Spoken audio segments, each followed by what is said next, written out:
So I bring greetings from domestic workers in the United States who are very much in solidarity with migrant workers here and all of the communities in struggle here in Canada.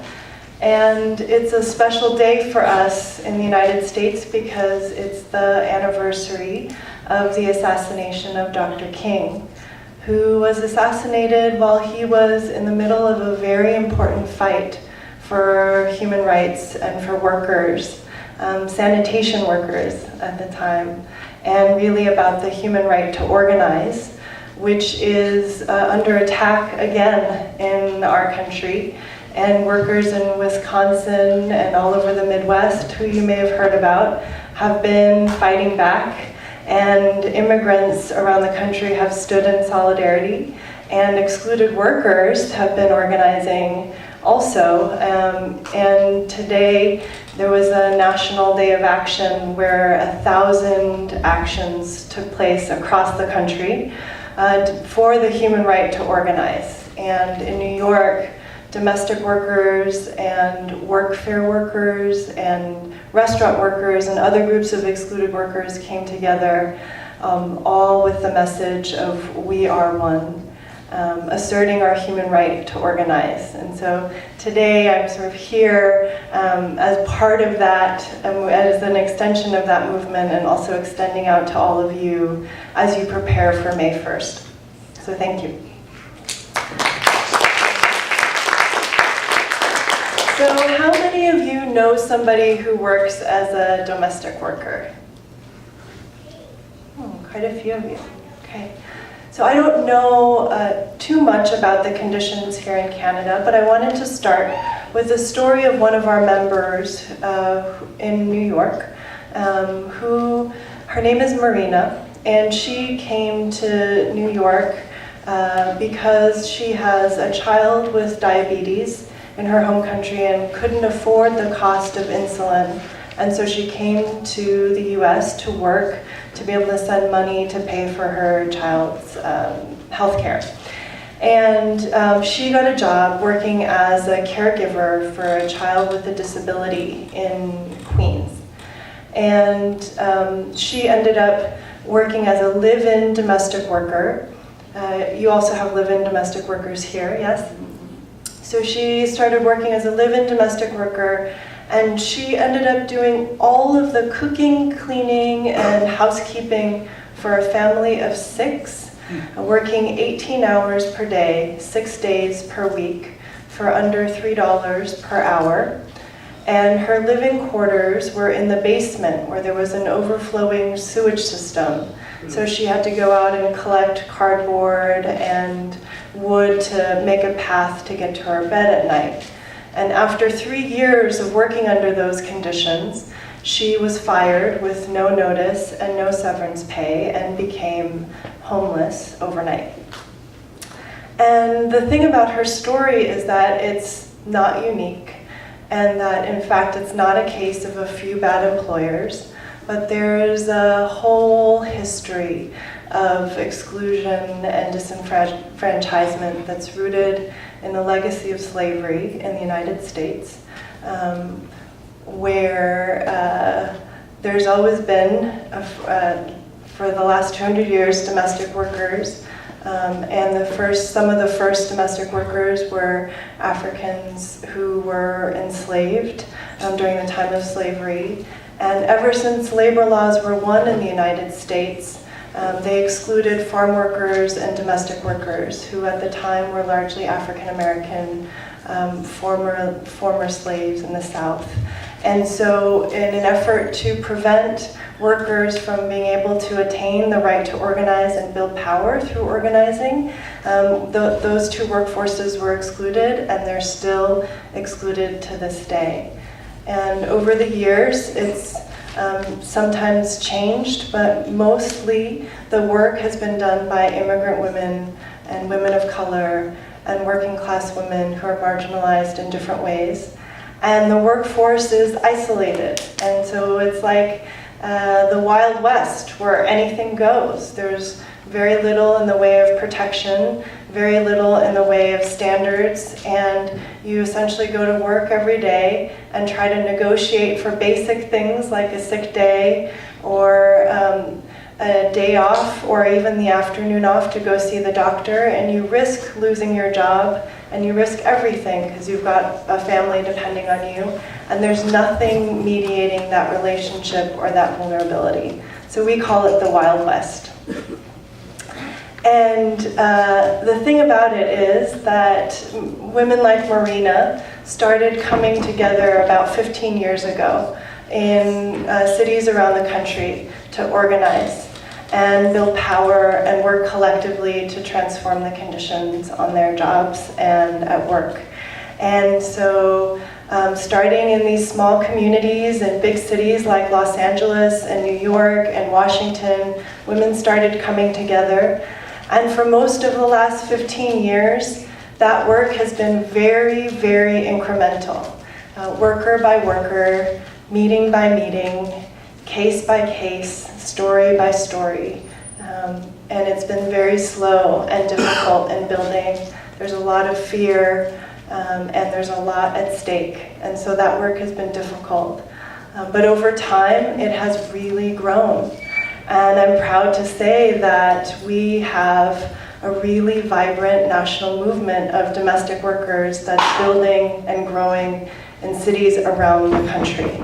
And I work for the National Domestic Workers Alliance, which is the vehicle through which we're organizing and building power together as a movement. We were founded in 2007 at the U.S. Social Forum in Atlanta, and it was the first time that workers came together from around the country. And even though it was our first date, we decided to get married and form the National Alliance because it really worked and it felt great. And since then, there's been no turning back. It's been a vehicle for workers all over the country to find a home and find a voice. And so you can see the cities where we're located. We're very coastal, but more and more in the Southwest and in the Midwest, there are workers coming together and organizing. And every day we get calls from workers in different cities who want to come together and want support to organize. Our overall strategy is to really support the organizing at the local level and workers coming together to build power at the local level and to develop as leaders in their voice. As a national alliance, we support this organizing through research, making sure that there's good documentation of the conditions and the stories of domestic workers. We're doing a national study now where we're surveying 2,300 domestic workers in a participatory action research project in 13 cities around the country, and it will be the first time that there's ever been a national study on this industry, making visible the stories of this workforce for the first time, and also having been created by workers themselves, really making sure that domestic workers themselves are seen as experts in terms of what is happening in this industry. We are really committed to leadership development, and I'm going to actually talk more about that at the end. And having been formed at the U.S. Social Forum, I don't know how many of you have ever been to a social forum, but it's a space of convergence of movements. And it's in our DNA as an alliance to be about building a broader movement for justice that connects the experiences of domestic workers with experiences of communities who are fighting for justice all over the country and around the world. And as working women of color and immigrant women, we are connected to just about every movement there is. The immigrant rights movement, the racial justice movement, the women's movement, the labor movement. We're part of and helping to bridge all of these movements in the United States. And I'm also going to talk a little bit more about that. And we have engaged in strategic advocacy campaigns that have made some pretty historic breakthroughs. So as this movement has been growing and the organizing has deepened and broadened, we've entered a moment of pretty historic breakthroughs and the potential to actually change the course of history and create recognition and protections for this workforce. So it was mentioned earlier, but after 7 years of organizing, domestic workers in the state of New York won the very first Bill of Rights to extend basic labor protections for domestic workers in the United States. And it protects the basic rights of over 200,000, mostly undocumented women who are doing this work, and includes things like overtime pay, a minimum of 3 days paid leave per year. And in fact, domestic workers are the only group of workers in the state of New York who have mandated paid leave by law now because of this organizing and this legislation. And protection from discrimination and harassment and days of rest. And so we have a really significant historic victory there, and domestic workers in California have just introduced the California Domestic Workers Bill of Rights in the state legislature in California, and workers in Massachusetts, in Illinois, in Colorado, and Maryland are all gearing up for statewide organizing fights going into the future.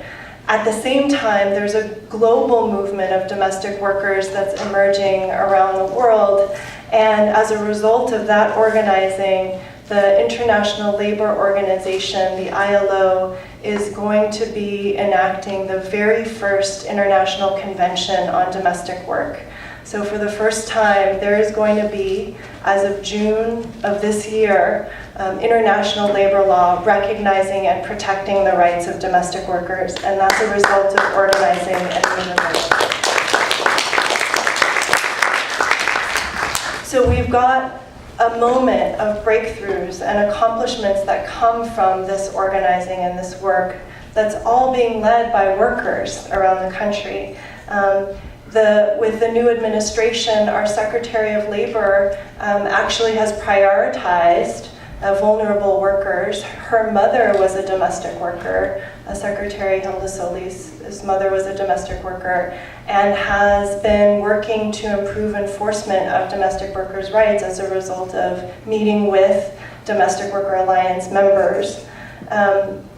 And we have new affiliates joining every day. And those affiliates have really pushed us to establish a national training institute. So we now have a hub of training where workers can share curriculum around the country, everything from green cleaning practices to how to negotiate with your employer, to how to organize a statewide campaign to change labor laws, to how to organize a march and facilitate a meeting. So there's all kinds of curricula and resources there available for our affiliates around the country.